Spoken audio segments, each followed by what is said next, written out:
Aquellas fachadas de ladrillo visto que aún desafían al tiempo suelen esconder un detalle que pocos transeúntes logran descifrar. Pequeñas piezas de hierro forjado, a menudo con forma de estrella o cruceta, que parecen vigilar la acera desde lo alto. No eran simples caprichos estéticos de una era más elegante. Estas placas eran en realidad los anclajes de un sistema de varillas metálicas que atravesaban nuestras salas y dormitorios de lado a lado, tensando la estructura desde el interior para que los muros no cedieran ni se arquearan ante el peso inevitable de los años. Era una arquitectura que respiraba con nosotros, un recordatorio de que el hogar era un cuerpo vivo que necesitaba ser sostenido con firmeza desde sus propias entrañas. Si quieres que los recuerdos de nuestra época no se pierdan, suscríbete. Al rodear la construcción hacia el patio trasero, era común tropezar con esas misteriosas portezuelas de madera o metal situadas a la altura de la cintura, integradas con discreción en el muro. Por allí, en el silencio de las primeras horas del día, el repartidor de hielo depositaba los enormes bloques translúcidos que mantendrían frescos nuestros alimentos. Aún hoy podemos evocar el sonido seco del cristal de agua al ser golpeado y ese aroma a frío húmedo que inundaba la cocina mucho antes de que el primer refrigerador eléctrico llegara a casa para imponer su zumbido incesante. Aquella hielera de madera pulida y forro de zinc no solo conservaba la leche y las carnes, era el centro de un ritual de abastecimiento que hoy nos resulta ajeno. Del mismo modo, el teléfono no era un objeto que lleváramos con nosotros a todas partes, sino un habitante más con su propio espacio sagrado, el nicho o mueble telefónico. Esos pequeños altares de madera empotrados en el pasillo, donde el aparato de disco aguardaba con su peso imponente, nos obligaban a detener nuestro ajetreo para conversar de verdad. El sonido rítmico del dial al girar y el tacto del cable rizado entre nuestros dedos eran la música de fondo de nuestras tardes, cuando una llamada era un evento importante que nos mantenía anclados a un solo rincón, pero con el corazón puesto en la voz que escuchábamos al otro lado. Descendiendo la mirada hacia el nivel de la banqueta, era habitual encontrarnos con pesadas trampillas de hierro fundido que daban directamente a las entrañas de la construcción. Aquellas compuertas, grabadas con el nombre de antiguas fundiciones, eran el punto de entrada de la energía que alimentaba el calor de nuestros inviernos más crudos, el carbón. Aún podemos recordar el estruendo metálico del camión repartidor al estacionarse y el roce rítmico y áspero de la pala contra el pavimento mientras el mineral negro se deslizaba por un conducto hacia las profundidades del sótano. El hollín dejaba un rastro oscuro, una fina capa de polvo que parecía impregnarse en el aire y en nuestras propias manos, pero era el precio aceptado por esa calidez hogareña que emanaba de la caldera, aquel gigante de hierro que rugía en la penumbra. En las casas de varias plantas, la arquitectura nos regalaba otro ingenio que hoy parece un lujo de ciencia ficción, la tolva o conducto para la ropa sucia. Bastaba con abrir una pequeña puerta discreta en el pasillo o en el baño para que nuestras prendas desaparecieran en un viaje vertical, deslizándose por el metal liso hasta aterrizar directamente en el cuarto de lavado. Era una solución de una eficiencia silenciosa que nos ahorraba el esfuerzo de cargar pesadas cestas por escaleras estrechas, un detalle de ingenio que hoy, en nuestra era de automatización, extrañamos por su sencillez y utilidad. Sin embargo, nada resulta tan intrigante en las casas de la primera mitad del siglo como el inodoro solitario del sótano, muchas veces instalado sin paredes ni mamparas que lo resguardaran. No se trataba de un descuido arquitectónico, sino de un monumento a la dignidad de nuestra clase trabajadora. En ciudades industriales, los mineros y obreros del acero regresaban a casa cubiertos por la grasa y el polvo de las fábricas. Aquel baño en los cimientos, rústico y funcional, era la frontera necesaria donde se despojaban de la dureza de la jornada antes de subir a la planta principal, permitiéndoles entrar limpios al seno de la familia y proteger la pulcritud de las alfombras y los muebles que con tanto esfuerzo habían logrado comprar. Si nos aventuramos a mirar detrás de los muros de yeso o nos asomamos a la penumbra de un ático, descubriremos el sistema nervioso que alguna vez dio vida a estas estancias, el cableado de perilla y tubo. Eran tiempos de transición, donde la electricidad era una novedad tan fascinante como indómita. A lo largo de las vigas de madera, aún podemos encontrar esas pequeñas perillas de porcelana blanca, frías al tacto y brillantes como perlas, que sostenían con firmeza los pesados cables de cobre. Aquellos cables, recubiertos por un aislamiento de tela que hoy se deshace entre los dedos como papel quemado, corrían a través de tubos cerámicos que protegían la estructura de cualquier chispa. Era una instalación honesta, casi artística, donde cada conexión era un testimonio del trabajo manual que requería iluminar nuestras vidas. Esa misma sensación de solidez se transmitía a través de los interruptores de luz de pulsador, pequeñas joyas de latón y baquelita que hoy son raras de ver. Operarlos era un acto físico y gratificante. El chasquido metálico, seco y rotundo que emitían al ser presionados, era el sonido definitivo que marcaba el inicio de nuestras noches.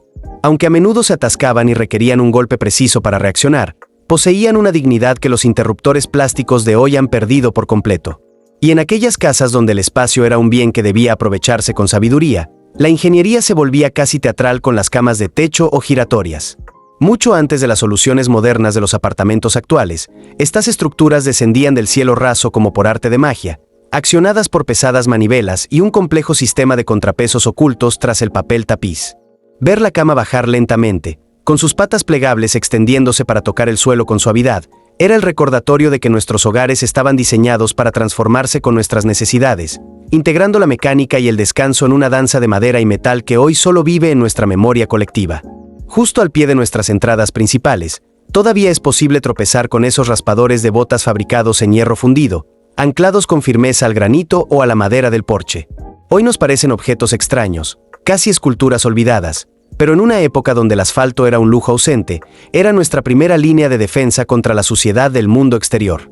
Aún podemos imaginar el sonido metálico y rítmico de las suelas frotando contra el filo de hierro, despojándonos del barro y de las huellas que los caballos dejaban en nuestros caminos. Era el gesto necesario antes de cruzar el umbral y entrar al calor de un suelo recién encerado.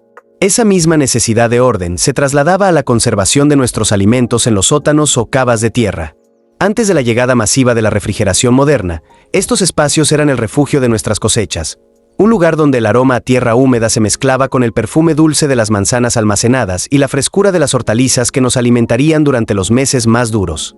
Bajar esos escalones de piedra era entrar en un reino de penumbra y aire denso, donde el tiempo parecía detenerse para proteger el sustento de la familia. Ya dentro del hogar, en la intimidad de nuestros baños con azulejos de colores pasteles, el ingenio se manifestaba en detalles casi invisibles, como las ranuras para hojas de afeitar ocultas en el fondo de los botiquines. Era un acto cotidiano y silencioso. Tras el afeitado, la vieja cuchilla de doble filo se deslizaba por esa pequeña rendija para desaparecer por siempre en el vacío entre las paredes. No había que preocuparse por desechos peligrosos. El metal simplemente se acumulaba en el esqueleto de la casa, formando un sedimento de acero oxidado que solo las reformas actuales han logrado descubrir tras el yeso. Y para aquellos que habitamos casas de varios niveles o techos infinitos, nada despertaba tanto nuestra curiosidad infantil como el montaplatos. Ese pequeño elevador de madera, accionado por cuerdas de cáñamo y poleas que gemían con suavidad, era el vínculo invisible entre la cocina y el comedor principal.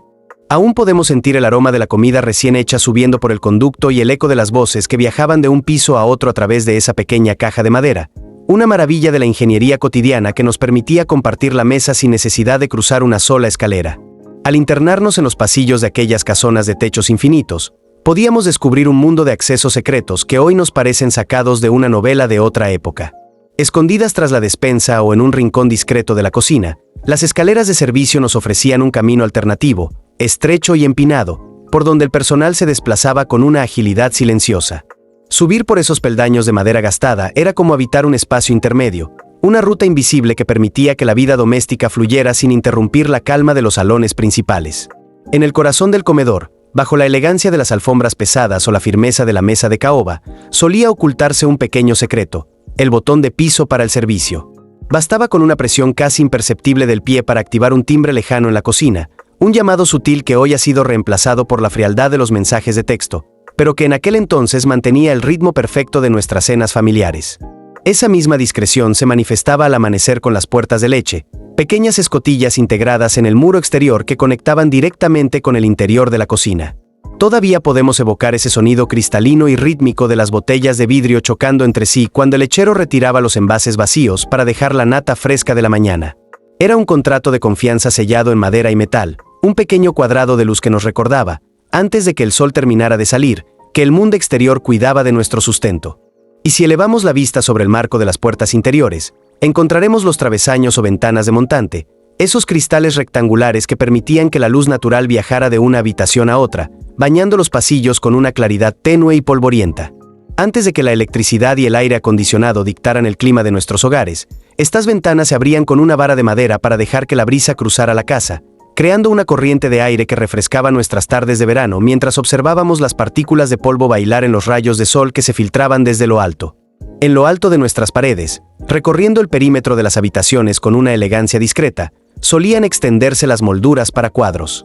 Mucho antes de que el martillo y el clavo se convirtieran en los enemigos naturales del yeso, estas barandillas de madera o escayola nos permitían colgar nuestros recuerdos mediante finos cables y ganchos de latón que podíamos desplazar a voluntad.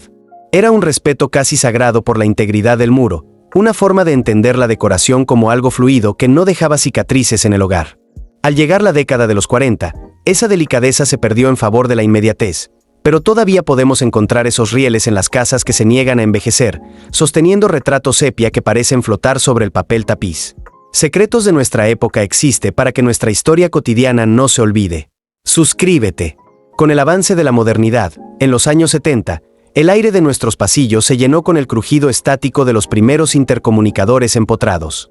Aquellas cajas de plástico color crema nos permitían anunciar la cena o saber quién llamaba al portón sin necesidad de levantar la voz. Un eco de tecnología que hoy ha sido silenciado por la omnipresencia del teléfono móvil, pero que aún sobrevive en muchos muros como un fósil de nuestra primera era digital.